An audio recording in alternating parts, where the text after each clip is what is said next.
Have you ever wondered how a tiny, rainy island in the North Atlantic managed to rule over a quarter of the entire planet? No, seriously, think about that. At its peak, the British Empire was the largest empire in human history.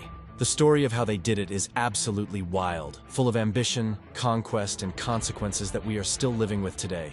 It all starts, not with grand kings, but with gutsy merchants and pirates. Privateers, in the 16th century.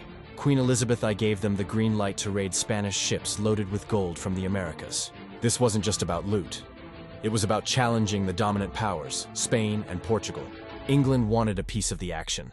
Their first real attempts at colonies in North America were, well, a bit of a disaster, but they didn't give up. In 1607, they established Jamestown in Virginia. The real money, though, came from sugar. They seized islands in the Caribbean, like Barbados and Jamaica, and set up massive sugar plantations. This created immense wealth, but it was built on an absolutely horrific foundation: the transatlantic slave trade, where millions of Africans were forcibly taken to the Americas in brutal conditions. It's a dark and undeniable part of this story. Meanwhile, on the other side of the world, a company, not the government, was leading the charge. The East India Company started as a humble trading firm, but, through a mix of shrewd deals and outright military force, ended up controlling vast swathes of India. They weren't just traders anymore. They were rulers, a corporation with its own army.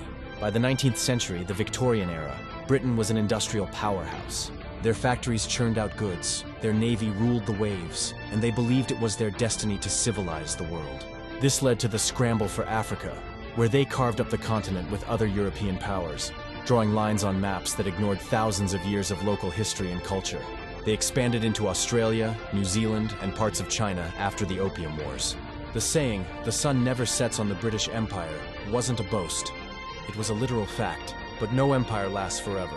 The two world wars drained Britain of its wealth and power.